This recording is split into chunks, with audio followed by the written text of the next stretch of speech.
Hello. Hello. Mic testing. Hello.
Yes, Mr.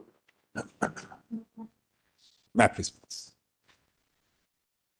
Well, it's in the next hour and a half. I have a lot to cover. And my endeavor would be to show to your lordship. Once you cover everything, the others only would be only marking their presence. No. I won't say that, Malits. I won't say that at all, Malits. Not at all, Malits.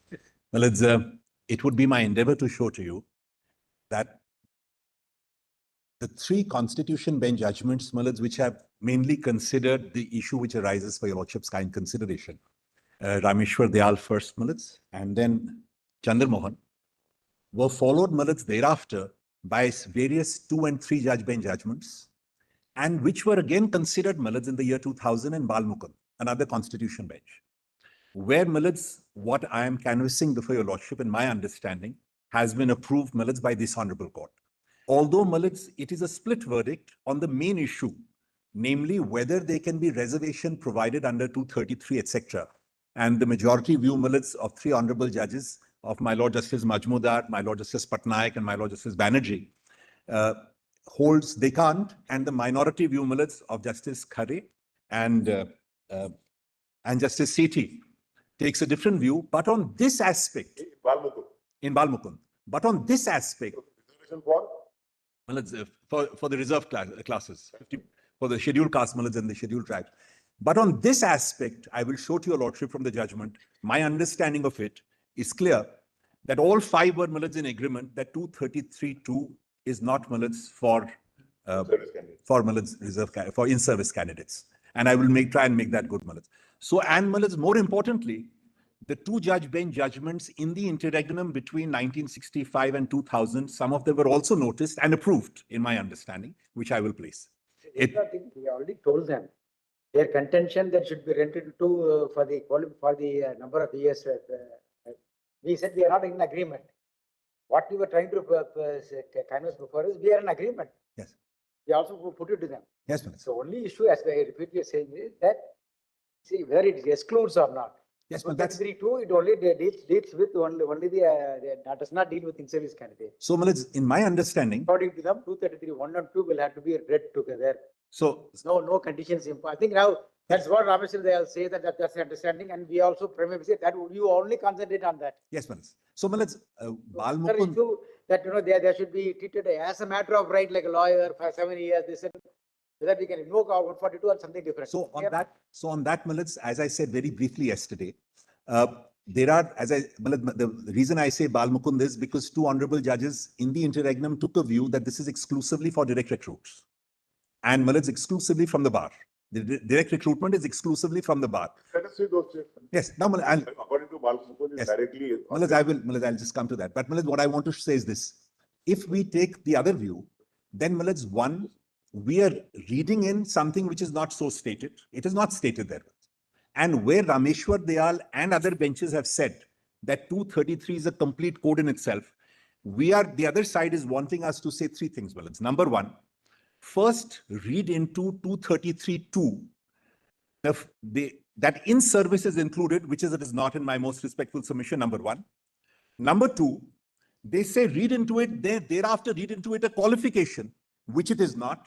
And 3, read into it explanations, which it is not. In effect, Malits, this is what they want. If such a view is taken. We are only telling you that is only with respect to 233(2). Yes, Malits. Yes, that's correct. To that extent, there's no difficulty at all now. So, Malits, if your lordships are in agreement of 214, 124, 277, only with respect to 233(2). Malits, 233(2), in my most respectful submission, is concerning direct recruitment, obviously, and it is limited to those from the bar. And if Balmukund says that, then Malits, I would need to, Malits, because Malits, again, Romeshwar Dayal is being understood in various ways. Proceed. Yes. Now, Malits, I want to now show to your lordship that the Shetty Commission has understood it like that. The various other judgments and even Malits, the Constituent Assembly debates hint in that direction. So if your lordship will, Malits, first of all, may I first place 124.217 very quickly, Malits, and then Malits, I'll move from there. Kindly come to 124. Because the 4th issue or the second additional issue, Malits, which your lordships have put, is whether you can club 3+4, etc. can be done or not. That's Malits, the second issue. additional issue. So please first now take 124. 124 2. 124 minutes 3. A person shall not be qualified for appointment as a judge of the Supreme Court unless he is a citizen of India and A, has been for at least 5 years a judge of the High Court, B, has been for at least 10 years an advocate of a High Court. I mean, rest is not so relevant. Then let's kindly come to explanation 2. In computing for the purpose of this clause, the period during which a person has been an advocate, any period during which a person has held judicial office not inferior to that of a district judge after he became an advocate shall be included. Now, Milad, I ask myself,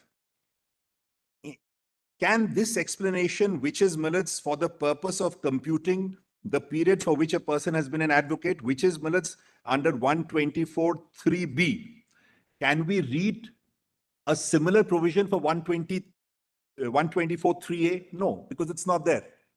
It's not there, so you can't read it, number one. Number two, it is equally clear that the sources, both sources are clearly mentioned. And the third, of course, Milad, that he should be a jurist. That's Milad, we are not concerned with that here. But Milad, the sources which are there, number one. Number two, we can't say, your lordships will not interpret and say that a person 5 years as a judge, he can be 3 years a senior advocate, etc. You can't, because that's not the explanation. It's not said there. Now kindly come to 217.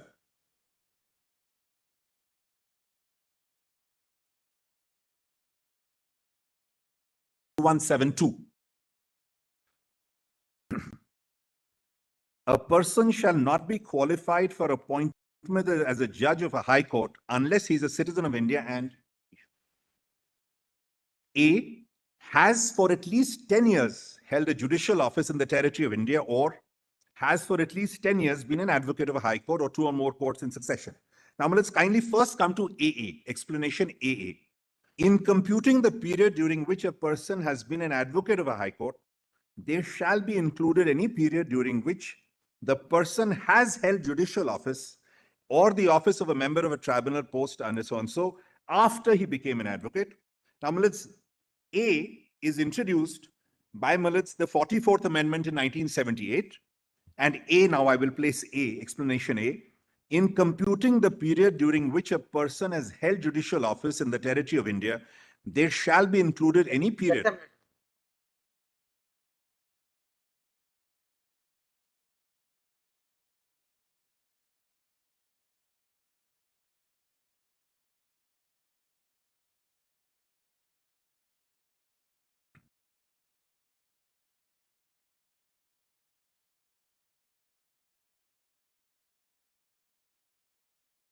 Placing explanation A, Militz. Yes. In computing the period during which a person has held Your judicial... argument is that whenever the Constitution wanted certain period as an advocate or as a judge to be included, the Constitution has specifically provided for the same in 124 and 217, and that cannot be read by an interpretation in 233(2). And that, I'm so obliged, Militz. And also, all the sources are explicitly stated. The sources are explicitly stated. It is not for conjecture that not already in service implies in service. So they all explicitly say so. Therefore, what we are telling you is that there is no need for the argument because Rameshwar, they are clearly. I agree, Militz. Militz, it was now kindly see. You proceed your own manner. Kindly see. I'm placing additional issue 2. I'm reading the issue, Militz. Whether a person who has been civil judge for a period of 7 years or has been an advocate and civil judge for a combined period of 7 years or more than 7 years would be eligible for appointment. This combined cannot be done, Militz. Number one, it can't be done because there is no explanation. Now, Militz, ancillary to this. And also, or issue number 4 is the same. I'm reading issue 4, Militz. Yes. This is issue number 4. So, Militz, if my lords are in agreement that explanation for clubbing, etc., is not permissible here, Rameshwar, Dayal, and the language, then issue number 4, Militz, which has been the fulcrum of the discussion here, is clearly, Militz, answered there. And not only here, we are on a much stronger footing. Why? Because here the Constitution is not even referring to them directly, Militz. We are understanding not already in service, therefore there is a service, and whether that service contemplated in 233(2) is referable to 1 or should be read into 2, and then we say, no, he can be 7 years.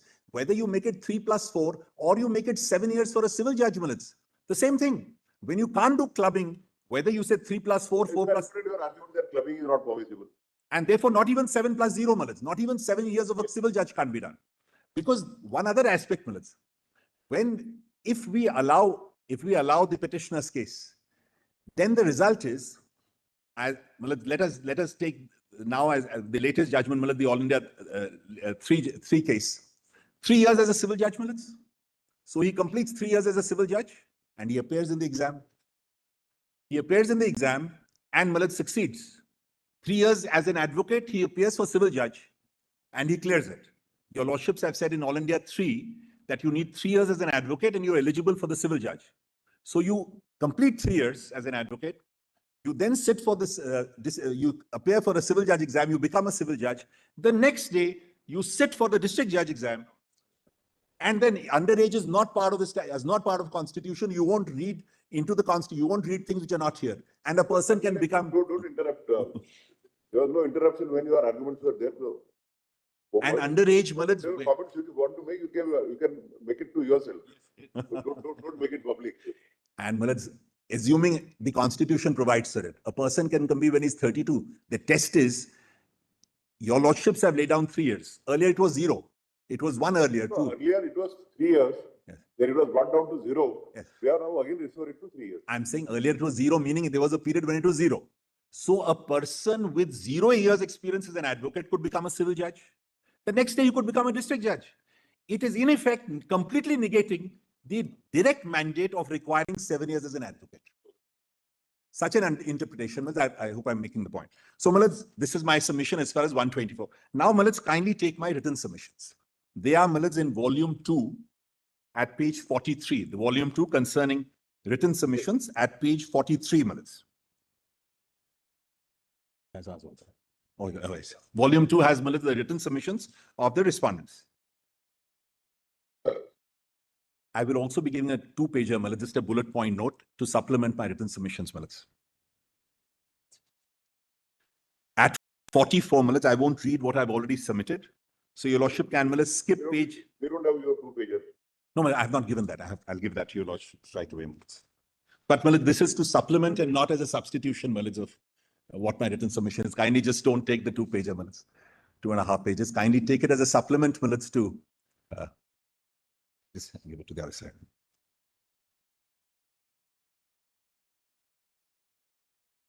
Yes. Now, let's kindly take page 45 first of my main written submissions. Page 45.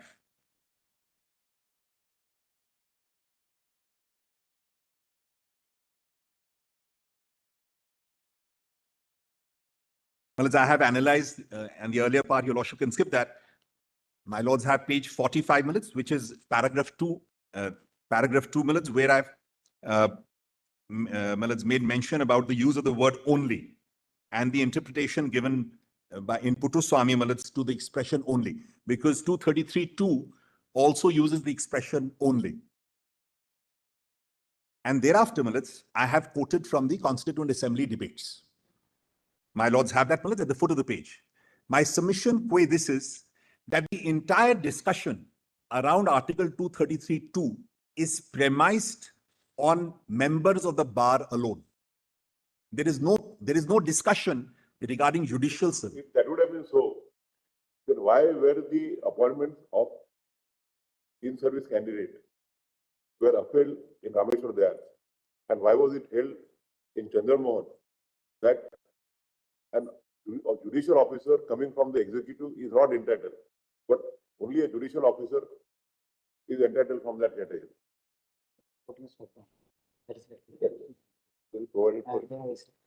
My answer is straight. In my understanding, and I will make it good from how Chandra Moan understands Romeshwar Dayal. Romeshwar Dayal has accepted Sahani and Harbans Singh based on the fact that they are still advocates under 233(2) and not because... Advocates because of the mistake committed by the High Court. No, The High Court was required to prepare a fresh roll of the lawyers practicing in the Lahore High Court. They failed to do so. Malad, Therefore, they continued to be on the rule. so Malad, By a deeming fiction.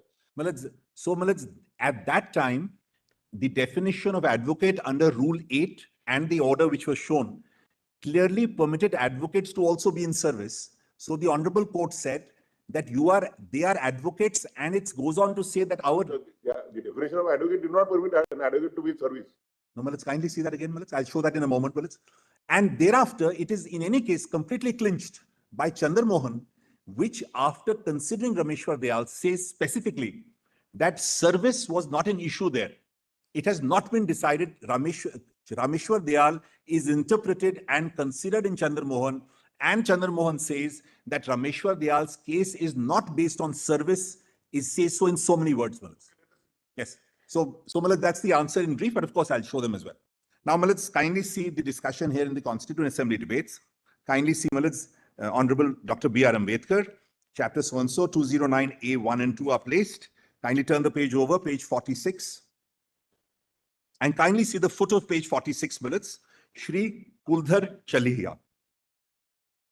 Mr. President, sir, I beg to move that in amendment number 20 above, in clause 2 of the proposed new article 209A, after the words 7 years and pleader, the words enrolled as and of the High Court of the state or states exercising jurisdiction may be inserted respectively. I'll just pause, Malad. Just see the top of the page. Your Lordship sees the words years.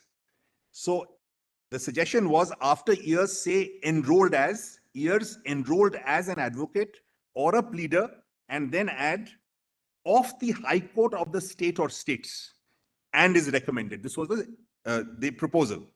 Sir, the object of this amendment is that unless a lawyer has practiced in the same province in which he is going to be appointed as a judge, it will be very difficult for him to appreciate the customs, manners, practices of the country. We have in our country strange results from the appointment of so-and-so. So, this is where officers from outside the province were brought in. I am not limiting thereby the enrollment of advocates from any province. They may come and practice. Only I am saying that he should have resided, etc. Now just see the last 4-5 lines, Malad, of before Dr. Ambedkar's passage starts. I have not prevented any man from coming from any other province and practicing in the High Court of the province.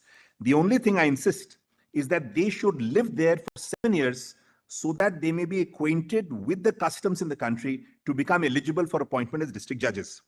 Then Malad, Dr. Ambedkar says, with regard to the observation of the last speaker, I should like to say that this chapter will be part of so-and-so. Then the next para, there are 2 amendments, one by Mr. Chaliha and the other by Pandit Kunzuru, which call for some explanation. With regard to the amendment moved by Mr. Chaliha, I am sorry to say I cannot accept it for 2 reasons. One is that we do not want to introduce any kind of provincialism by law as he wishes to do by his amendment. Secondly, the adoption of his amendment might create difficulties for the province itself, because it may not be possible to find a pleader who might technically have the qualifications, but in substance may not be fitted to be appointed to the High Court. And I think it is much better to leave the ground perfectly open to the authority to make such appointment, provided the incumbent has the qualification. I therefore cannot accept the amendment. So, Malad, the understanding was, bar alone, in my understanding, they're not talking, otherwise he'll say, Malad, the answer would be, well, you'll have people from the services, bar, and they say, no, we will not restrict it, and therefore let it be open to everybody. Don't bring it only to that province. Then, Malad, at page 48, just above Malad, where the Mr. President, the question is, in amendment so-and-so, so-and-so, the amendment was negatived. Malad is rejected for this reason. Now, Malad, kindly see first, before I proceed further with my submission, kindly take, Malad, for a moment, the Shetty Commission, which your Lordship will find, Malad, at page, in volume 4, page 612. 649. Well, it's also there. I want to show 605, I'm sorry. It's also there earlier. It's in volume V7. Well, I want to show the part which is earlier. I'm sorry. 605 minutes. That's there as well. Shetty Commission, page 6499. Page I'm at Malad's volume 4A and 4R. 605.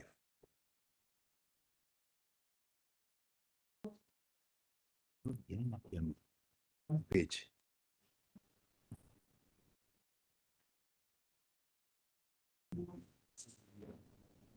That's right.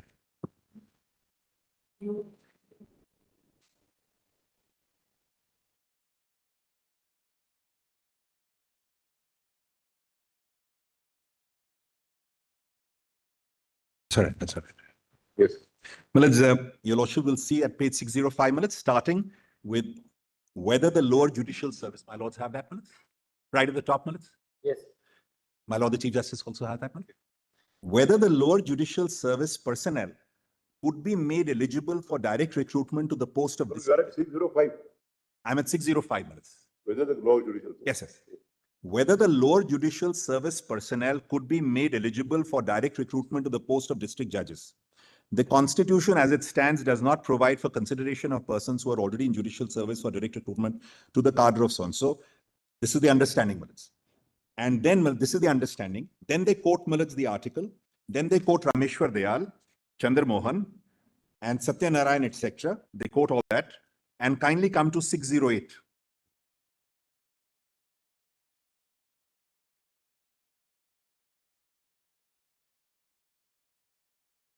Question number 8.3. Do you think that, that the officers in the lower judicial service should be allowed to compete for direct recruitment to the district judge cadre?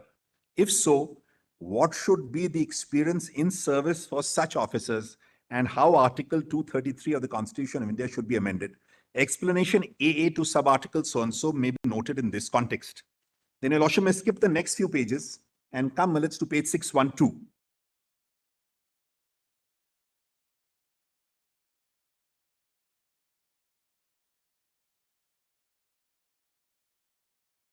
Please see minutes the paragraph 11.41, Constitution amendment proposed. Following amendment to Article 233(2) of the Constitution has been proposed.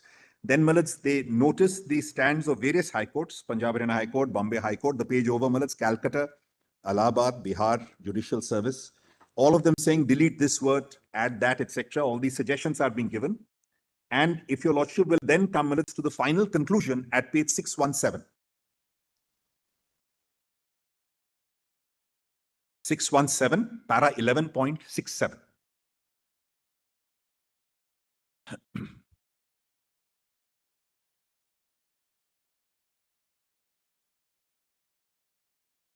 Accordingly suggests that clause 2 of Article 233 be substituted with the following clause. A person shall be eligible to be appointed directly as district judge if he has been for not less than 7 years an advocate or held judicial office in the territory of India and is recommended by the High Court for appointment. We propose so and so. Then 11.69 is important. We request the central government, all high court, state government, administration unit to take immediate action for amending clause so and so as indicated by us. So, Milids, the clear understanding was that 233(2) as it stands does not permit Milids. And various high courts, Milids, all of them are suggesting various things, Milids, but this is the conclusion. This amendment is required.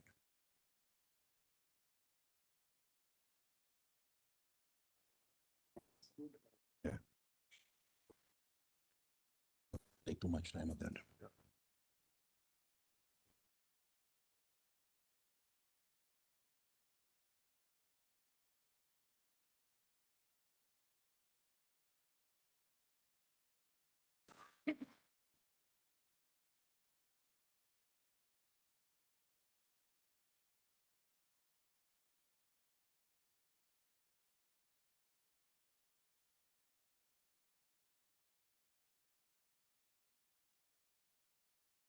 Interpretation as given to 233 in Satya Narayan C.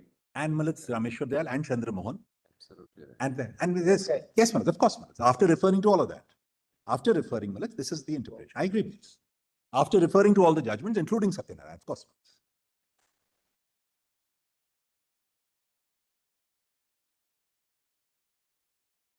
Can in any case, these are recommendations. I agree. I'm only trying to, Millet, even the debates, Millet, are not in any way, Millet, they take. Constituent Assembly debates are relevant for the purpose. Of course, Millet, even this is relevant. Even this is relevant because Shetty Commission has proceeded on a premise. I'm not saying. See, judgments are based upon the recommendation of the Shetty Commission. Yes, Millet, yes. Now, Millet, now kindly come back to my note, Millet. Millet, I have it, thereafter, Millet, I have referred to Romeshwar Dayal and then Chandra Moan at page, Millet, back in my submissions, Millet, page 48, 49 to the top of page 50. In volume 2 of my written submissions, Millet. Millet, should I now place Millet Romeshwar Dayal one more time, Millet, if Yes, we have. yes, 1960. If your lordship will again take Romeshwar Dayal. Page 98 of the judgment volume. Volume 1, Millet, 5.1. We have that. 5.1. Page without.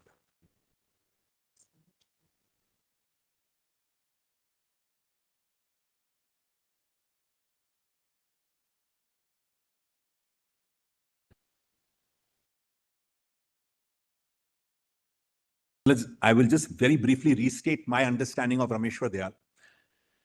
As I said yesterday, 233(1) and 2 both speak of appointments. 233(1) specifically uses the expression promotion. What the purport of that is, we will see. 230. Postings also. Posting also. Also, this is what posting. Appointment posting. Yes. So even direct appointing with an advocate, the source of appointment would be 233(1) only. Because after appointment, he will have to be posted. Your lordships have interpreted. Otherwise, it will have a disastrous consequence. We'll tell you why. Because 233(1) says, the governor in consultation with the High Court. That applies to appointment and promotion and posting, everything. It can't be in piecemeal. Your lordships have interpreted posting and promotion to mean that posting here refers to the first posting after promotion. No, what about appointment? After appointment, would not there be a first posting? Yes, Manas. Or he's only appointed as a district judge in the state of Maharashtra. Is that sufficient? No, Manas. Of course, Manas. My submission is this. Clause 1 is talking about promotion. Clause 2 is clearly referring to direct recruitment. No. Clause 1 is also talking about appointment also. Manas, yes, Manas, of course. Manas, I'm saying, Manas. Then how is the appointment to be made for direct recruitment? Manas, clause 2. That's not under clause 1 only, because governor in consultation with the High Court only, it can be done. Yes, Manas. You can't read it in piecemeal like this. Manas, clause It doesn't 2. make any sense otherwise. Clause 2 is also this constitution. Clause 2 is also talking of appointment, Manas. No, clause 2 says, for eligibility, a recommendation should be there.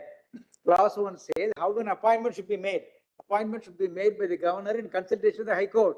That applies when somebody is come on promotion, somebody comes on the direct recruit, thereafter the posting. Let us see, Manas. Let us see. What we are tell you is that if your argument is accepted, if you remove you from clause 1, how are you appointed then? Manas, may I I'm not saying that, Manas. Kindly see 233(2) again. Person not already in service. No, see 233(1) also. Yes. Appointment of persons to be and the posting and promotion of district judges in any state shall be made by the governor of the state in consultation with the High Court exercising jurisdiction in relation to such state. Now, 2, a person not already in the service of the union or of the state shall only be eligible to be appointed a district judge if he has been for not less than 7 years an advocate or a pleader and is recommended by the High Court for appointment. Now, Milits, my submission is that when 2 speaks of not already in service. So that's also interpretation. It all depends in what way it is to interpret it. Now, Milits, if because the placing of that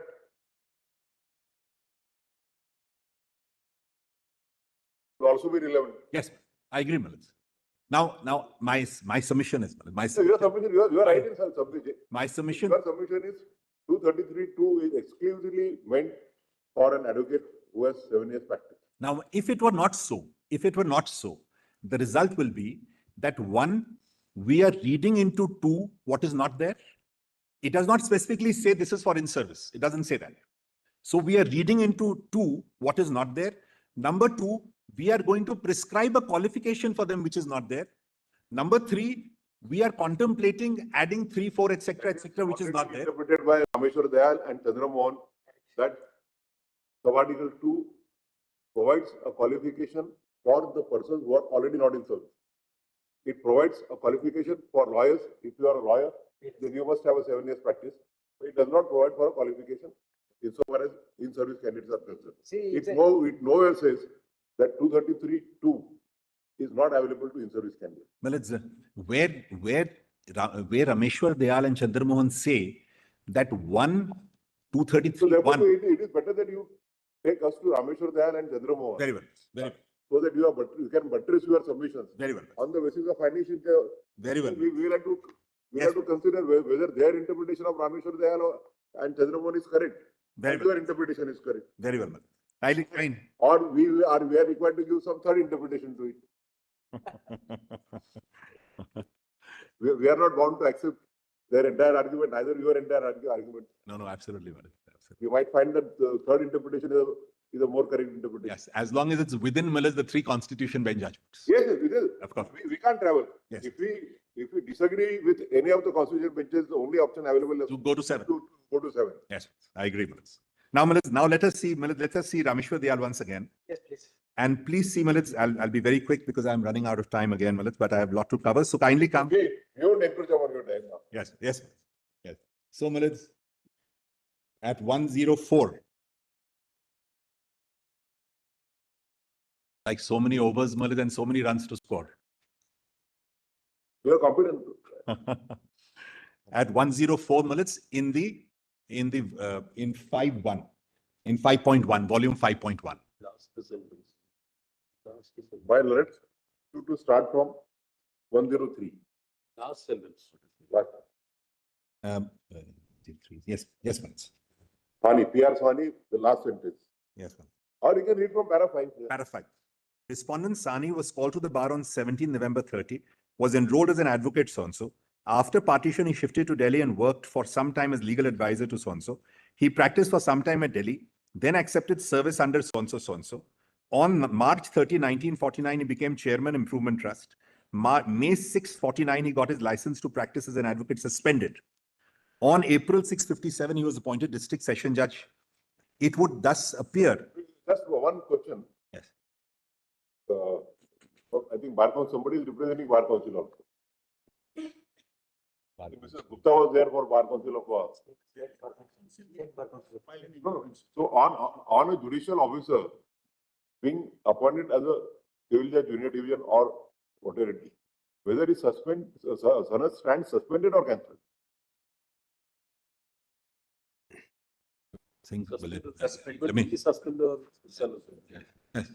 Perhaps so. Therefore, But when you still check it, yes. to my understanding, it is suspended. Yes. And it revised the moment he demitted his office. Yes. It should be. Unfortunately, that's not available for us. I'm sorry, Miliz. Unfortunately, that advantage is not available for all 5 of us.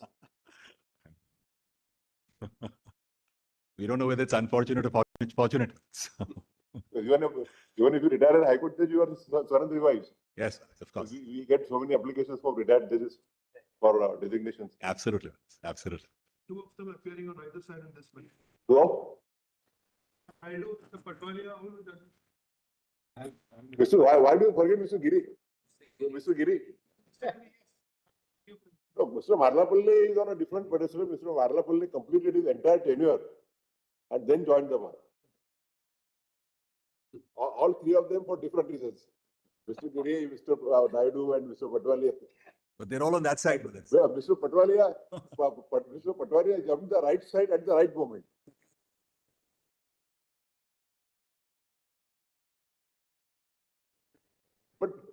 But the Sarad, on being appointed, the Sarad stands only suspended, not cancelled.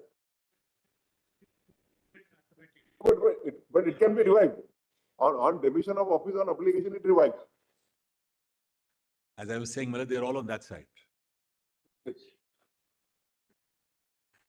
have experience of the working of the High Court. Yes.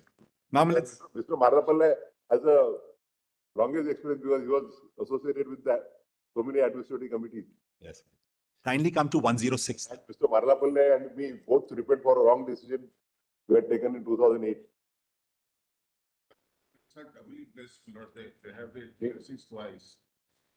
Lord say, Mr. Giri, Mr. Patwali and Mr. Naidu have been doubly blessed. Yes. Why do you say doubly? It should be triply. Multiplicity. Yes, sir. Yes. Now, let's kindly come to to page 106. 106 minutes. So you wanted to read 104. Well, that's all right. I'm short on time, so I'll just quickly make the point, then go to Chandra Moan. Now, 880, page 106, clause 6.1 is noticed. Thereafter, at 107, section 8 is noticed. Section 18 of the Bar Council Act. I'm sorry, Section yes. 8 of the Bar Council Act. Yes, yes. And I'll show how it stands today. Then now come to page 110.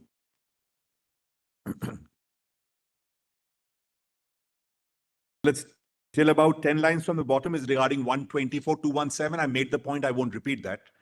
Kindly come to this part starting Article 233. Till there, it's on 124.217. That point is made, I'll move further. 233 is a self-contained provision regarding appointment of district judges. I just pause, My understanding is, as expounded, this has been further clarified in Balmukund, that it's complete. You don't need to. So therefore, but not 233.2. 233.1 read with 2 is a complete code. Yes, but whether we should then read into it, that it means also in service and then provide a qualification. So that's from that standpoint, I say, it's self-contained. And if we have to put so much into it, then obviously it's not self-contained. Then we have to decide whether we have of course, whether we have to put something or which is already there. Yes, then as to a person who is already in service of the union or the state, no special qualifications are laid down in clause so and so. The governor can appoint such a person as a district judge in consultation with the relevant high court. As to a person not in service, qualification laid down in clause 2, and all that is required, he should be an advocate or pleader of 7 years standing. The clause does not say how that standing must be reckoned, and if an advocate of Punjab High Court is entitled to count the period of his practice in Lahore High Court for determining standing at the bar, we see nothing in 233 which may lead to the exclusion of the period for determining eligibility for appointment. Then on the same page, at the foot of the page, here they are dealing with the other 3 gentlemen who were continuing to be advocates, and they say they are clearly eligible under 233. One of them, the most eminent judges of course, absolutely. Then the page over at 888.112, the entire discussion on the rule and the clause starts, section 8 and clause 2. That whole discussion goes down, and at the foot of page 112 they did not cease to be advocates. Yes. So they did not cease to be advocates at any time or stage after August 1547, and they continue to be advocates of the Punjab High Court till they were appointed as district judges. They also had the necessary standing of 7 years to be eligible. These conclusions really dispose of the appeal. We may state, however, there is an alternative argument based on so and so, about 5 lines down.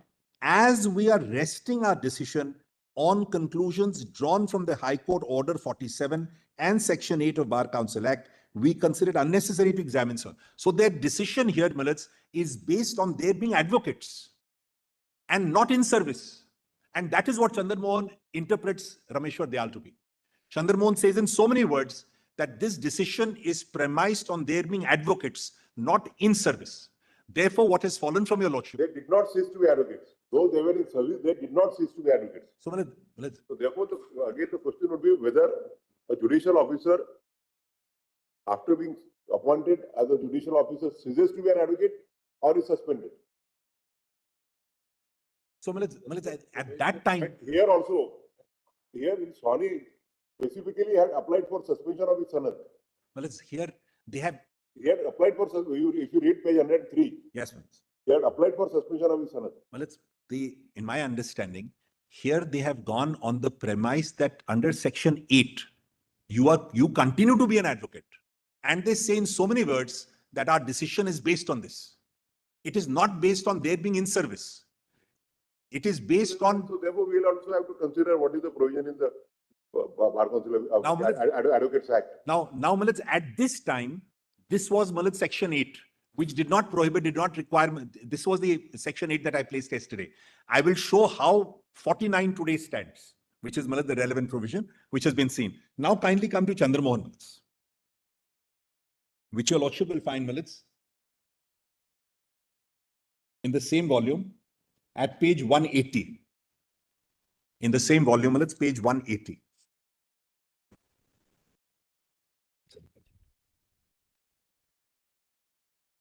Kindly first come, Milad, to page 185. Take, I'll add 103, no problem. 185. Which are, Milad, the arguments.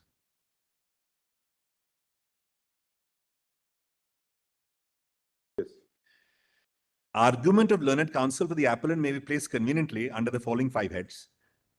While under 233(1) of the Constitution, governor has to make appointments of persons to be and posting of so and so, so and so. I'll skip that. 2. On a fair reading of the provisions of the rules, it is manifest that the High Court is a transmitting authority, while the selection committee is made the real consultative body. That is to say, the governor has to make the appointment not in consultation with the High Court, as it should be under the Constitution, but in consultation with the committee constituted under Rule 3. Governor has no power to appoint district judges, that's 3 minutes, to appoint district judges from judicial officers as they were not members of judicial service. 4, the exclusion of members of judicial service in matter of direct recruitment offends 1416 of the Constitution. Now, they never went into 4 minutes, but they don't go into it for reasons they've stated there, which I'll show presently. But that question is... Judicial service, which judicial service? No, that's right. Of course, Milad, that's right. There's no doubt on that. Judicial service means judicial service, not judicial. The judicial service, they were considering was where the executives were the part of the judicial service. Yes, I agree with it. No, Milad, judicial officers and separate from judicial service, and they've explained that here. So they are under judicial service as understood by Chandra Moan, and not judicial officers as understood, Milad, in pre-independence. This is what Chandra Moan says. That's one part. Now, please come, Milad, kindly turn the page over to Milad, page 187. But I'll remember this. Page 187. Very briefly, Milad, the rules they were considering, Rule 14(2) concerning direct recruitment, application by barristers, advocates, vakils, so-and-so should be submitted by district judge concerned and must be accompanied by certificate age of so-and-so. Applications of judicial officers should be submitted in accordance with rules so-and-so. The district judge or other officer through whom the application is submitted shall send to the court along with the application his own estimate, etc. Therefore, these rules permitted both the judicial officers as well as the lawyers to apply for the direct recruitment. No, kindly read. Applications from judicial officers should be submitted in accordance with rules referred to so-and-so.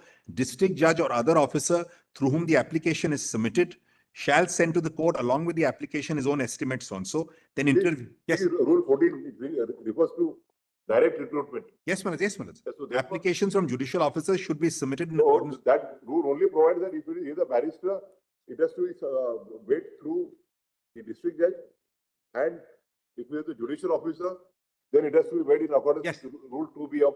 So that stream is available to both. Yeah. Now see further ahead, Manoj. That's right. Then 15 minutes. Selection committee shall scrutinize applications received by the court, require such candidates as seem best qualified for appointment, etc. So the selection committee, so the selection committee was doing the selection work, Milad. And your lordships then consider this on the next page at Milad's page 188. And they notice, Milad's, they notice these rules, the powers of the selection committee, and kindly come to 189.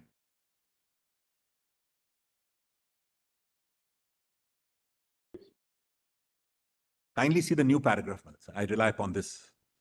The position in the case of district judges recruited directly from the bar is worse. Under Article 233(2) of the Constitution, the governor can only appoint advocates recommended by the High Court to the said service.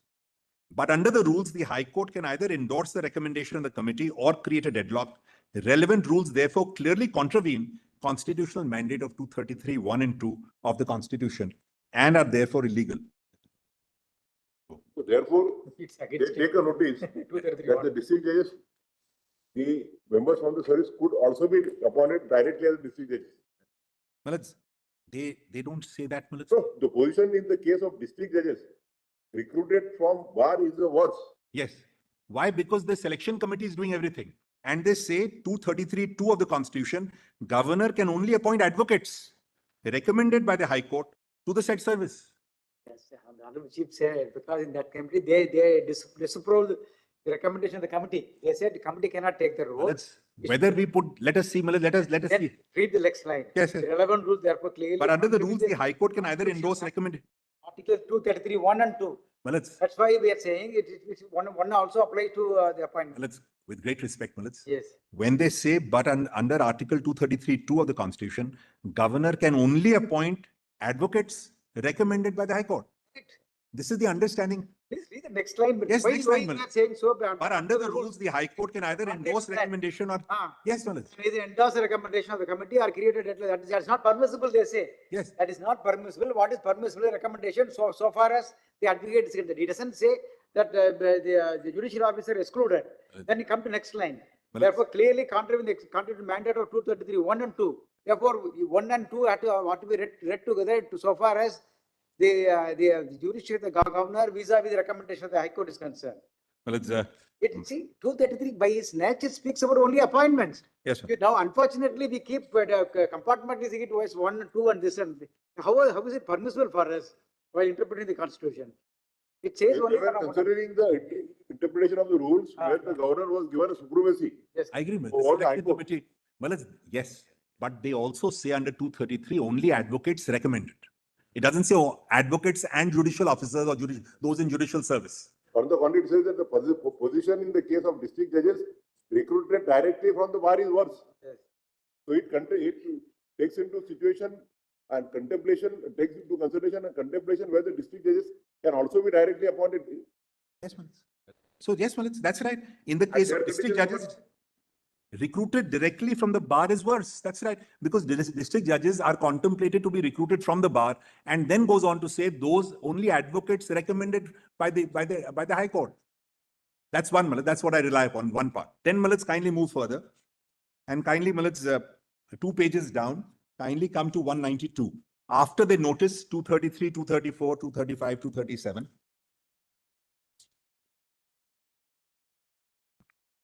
Kindly come minutes to 192 top.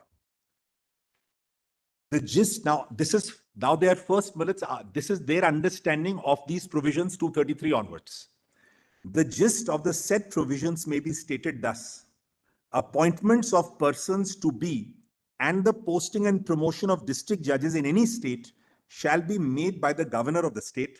There are 2 sources of recruitment, namely service of the union or of the state, 2 members of the bar, said judges, please mark minutes. So the service judges, the said judges from the first source are appointed in consultation with the High Court, and those from the second source are appointed on recommendation of the High Court.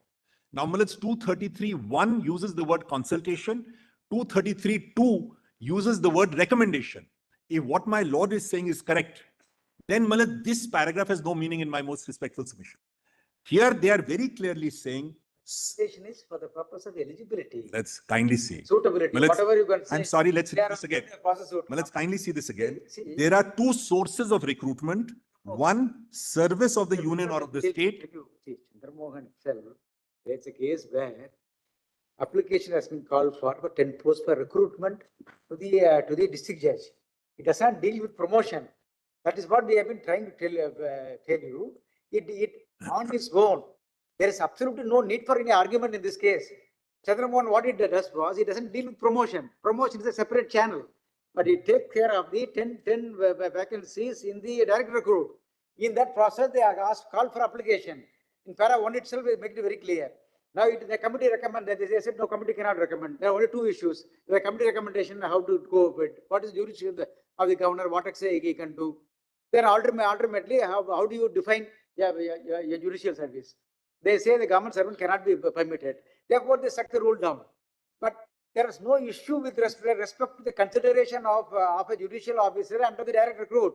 That is a problem there. But whether a problem or no, my understanding of what is said has to be seen. Yes. Now, please see again, Millet, and then I'll explain the next part, which the other side relies upon. They are very clearly saying two sources. Number one, service of the union or of the state. Yes. Why does, well, let's kindly see, why does 233(2) say not already in the service of the union or the state? They say that is the first source.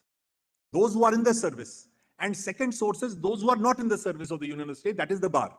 And then they say the said judges from the first source consultation with the High Court and those from the second source on the recommendation, clearly demarcating 1 and 2 respectively. Now, that's a submission for you. That's why Honorable Chief Justice also brought you a notice of Rule 14. Rule 14, it does not, by itself, that part is not set aside. No issue at all. Rule 14 calls for application from both channels.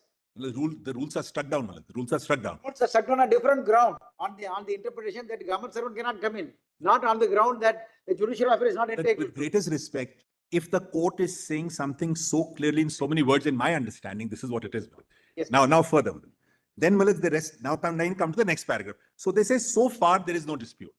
Now they come, to the other question, which is now whether judicial officers and judicial service concerning that, but the real conflict rests on the question whether the governor can appoint as district judges persons from service other than judicial service. This discussion now considers here 233's interpretation is complete there, where they say there is no dispute. On this aspect, the discussion starts.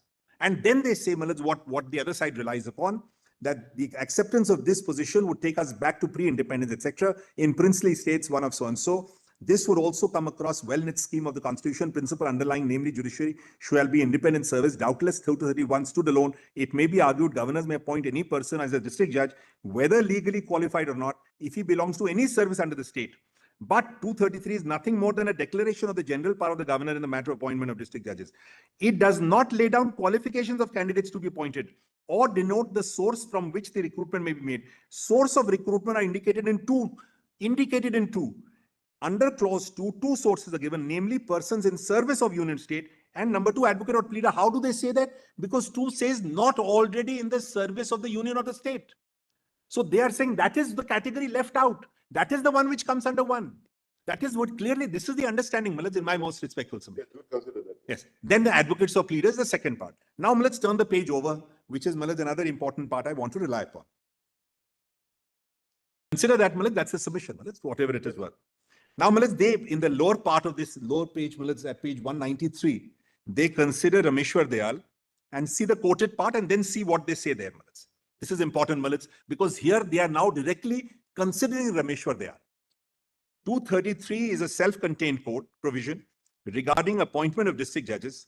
As to a person who's already in the service of the union or the state, no special qualifications are laid down under clause 1. The governor can appoint such a person as district judge in consultation with the High Court, relevant High Court. As to a person not already in the service, a qualification is laid down in clause 2, and all that is required, he should be an advocate. Now, let's please see the next part is important. This is a discussion now. This passage is nothing more than a summary of the relevant provisions. The question whether the service is in Article 233(2) is any service of the union or the state did not arise for consideration in the case, nor did the court express any opinion thereon. We therefore construe the expression service in clause 2 of Article 233 as judicial service. Now, but it is said that this construction ignores 237 of the Constitution. We do not see how 237 helps the construction of 233(2). Article 237 enables the governor to implement the separation of judiciary from executive. Under this article, governor may notify 233(4)(5)(6) of the Constitution will apply to the magistrate subject to certain modification or exception. For instance, if the governor so notifies, the said magistrates will become members of judicial service. They will have to be appointed in the manner prescribed in Article 234. They will be under the control of the High Court under so and so, and they can be appointed as district judges by the governor under 233(1). So, they say that there, and to state it differently, they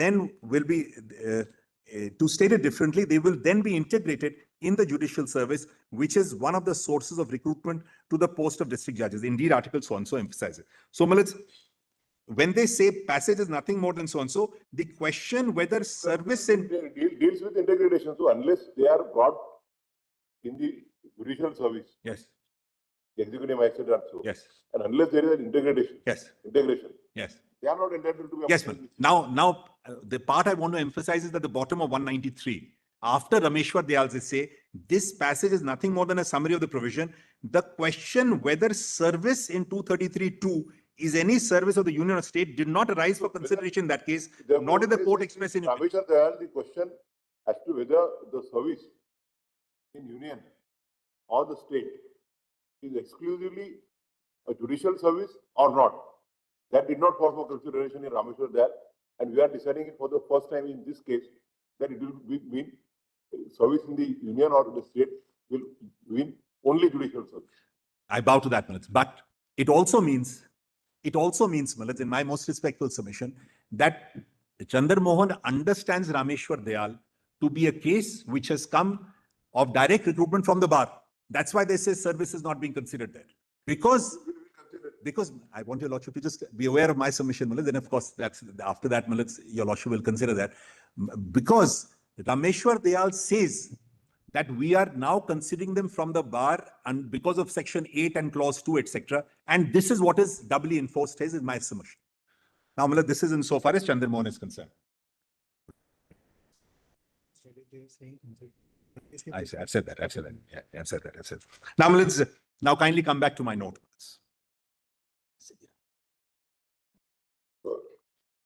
Page 50, Milits. My Lord has my note, Milits. My submission at page 50.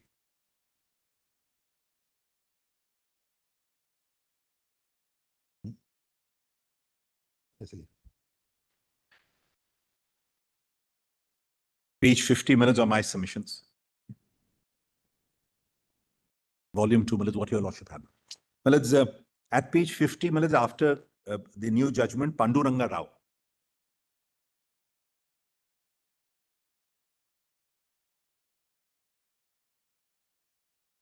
They quote, Milits, from Chandra Moan that there are two sources of recruitment. My Lords have that, Milits. Two sources of recruitment, namely service of the union, members of the bar, said judges from the first source are appointed in consultation with the High Court. Those from the second source are appointed on the recommendation of the High Court. So, Milits, this is what Panduranga says. Panduranga has been later, Milits, followed in the subsequent Constitution bench in Malbukal. Then, Milits, comes Satya Narayan. My learned friend read that to your Lordships extensively yesterday. I may point out, Milits, that Milits, Satya Narayan considered Rameshwar Dayal vis-a-vis Harbans Singh and Sahni, Milits. That aspect is considered in Satya Narayan. Which aspect? Of Milits, Sahni and Harbans. That aspect, Milits, it had fallen from my Lord the Chief Justice, whether Sahni Harbans has been noticed. So without prejudice to my submission that Rameshwar Dayal is premised on their being advocates as endorsed in Chandra Moan, it has subsequently been considered in Satya Narayan, is my submission. So Satya Narayan considers it specifically, Milits, on internal page 117. My learned friend, Mr. Chandra Uday, Milits, has shown that yesterday. I won't repeat that. Then, Milits, this is what Satya Narayan says. I've quoted the relevant extracts, Milits, so it becomes a little more convenient for your Lordship. And then, Milits, Sushma Suri is considered, is quoted there at page 50 at the bottom. Then, Milits, kindly come to page 51, and your Lordship will find the judgment in Deepak Agarwal, Justice Loda's judgment, Milits, where I will like your Lordship in volume 5.2 to kindly see, Milits, page 668. 5.2, 668.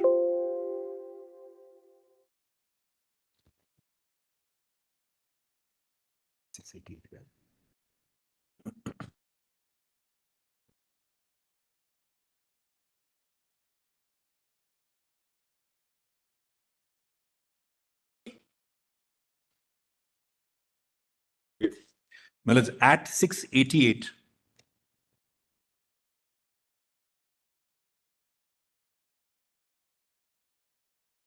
Milits, your Lordship saw Rule 8, Milits, as seen at the time of Rameshwar Dayal. And here, in this judgment, Milits, at 688, at the bottom, Rule 49, Milits, just above the quoted part, Rule 49 in its present form, consequent on amendment, reads as under. An advocate shall not be a full-time, page 688.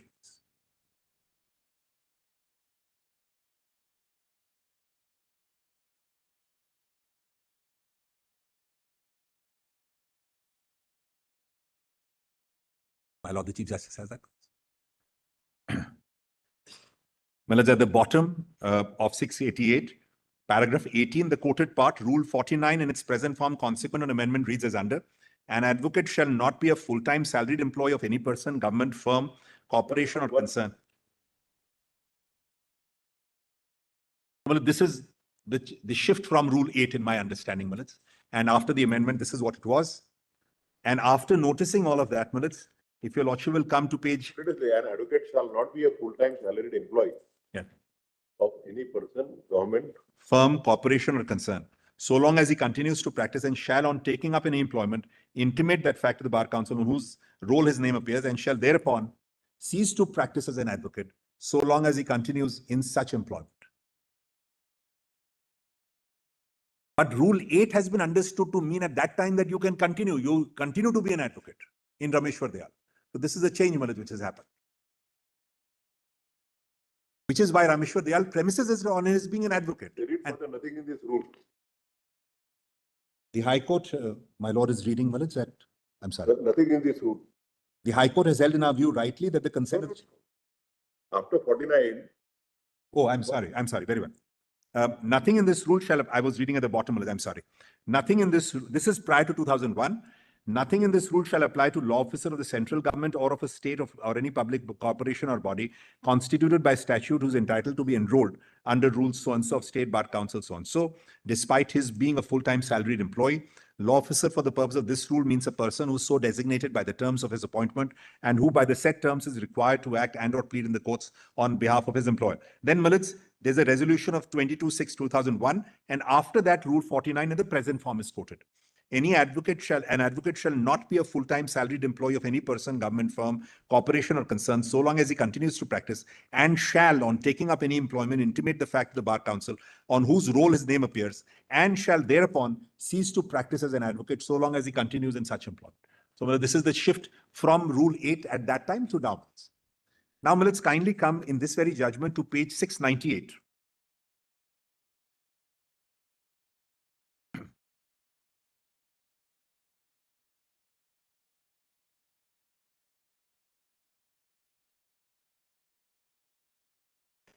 दिखा चुके हैं